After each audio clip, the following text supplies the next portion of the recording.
Welcome to Khyati connects. నేను విద్య. రాజకీయం అంటే ర్యాలీలు, ధర్నాలు, మైకుల ముందు అరుపులు, ఇదంతా గతం. ఇప్పుడు పాలిటిక్స్ ట్రెండ్ మారింది, ఆయుధం మారింది. సోషల్ మీడియాలో పుట్టిన ఒక మీమ్, ఒక సెటారికల్ పార్టీ నేరుగా కేంద్ర ప్రభుత్వాన్ని గడగడలాడించింది. ఒక మంత్రి రాజీనామా చేసేలా చేసింది. స్వయంగా ప్రధాని మోదీనే దిగివచ్చి చర్చలు జరిపేలా చేసింది. సుప్రీంకోర్టు సిజేఐ కామెంట్స్తో పురుడు పోసుకున్న ఆ కాక్రోచ్ జనతా పార్టీ సెన్సేషన్ సృష్టిస్తుంటే ఇప్పుడు సరిగ్గా అదే దారిలో తెలంగాణ యువత అడుగులు వేస్తోంది. ఢిల్లీలో కాక్రోచ్ అయితే గల్లీలో ఎండ్రిన్.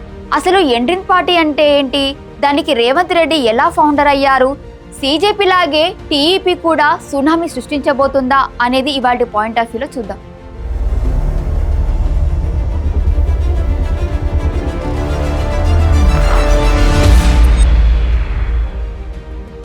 రాష్ట్రంలో ఇప్పుడు కొలువుల రాజకీయం కాకారేపుతోంది. కాంగ్రెస్ వర్సెస్ ప్రతిపక్షాల మధ్య మాటల తూటాలు పేలుతున్నాయి. తమ ప్రభుత్వం వచ్చాక 70,000కు పైగా ప్రభుత్వ ఉద్యోగాలు భర్తీ చేశామని అధికార కాంగ్రెస్ చెబుతుంటే, ఆ లెక్కలు నిజమని నిరూపిస్తే శాశ్వతంగా రాజకీయాల నుంచి తప్పుకుంటామని ప్రతిపక్ష నేతలు సవాళ్లు విసురుతున్నారు. ఈ పొలిటికల్ వారు ఇలా నడుస్తుంటే, మరోవైపు పోలీసు ఉద్యోగాల సంఖ్య పెంచాలంటూ నిరుద్యోగులు రోడ్డెక్కారు. సరిగ్గా ఈ టైంలోనే సీఎం రేవంత్ రెడ్డి చేసిన ఒకే ఒక్క కామెంట్ ఇప్పుడు కాంగ్రెస్ కు బూమరంగా మారింది.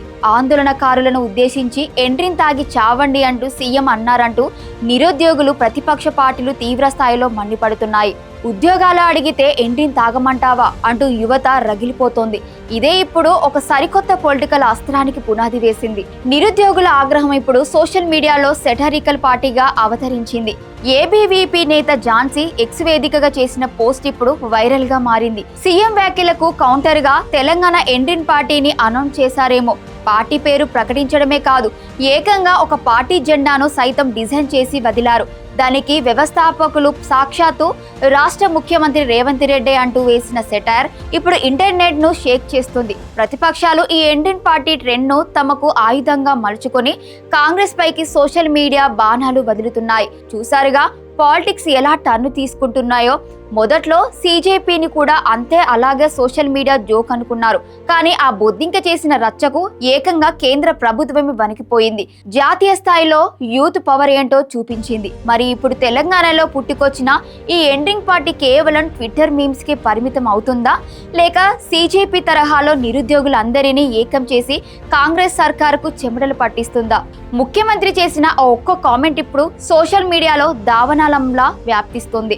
యువత తలుచుకుంటే సెటైర్లు కూడా సంచలనాలుగా మారుతాయి అనడానికి సిజేపీనే పెద్ద ఉదాహరణ.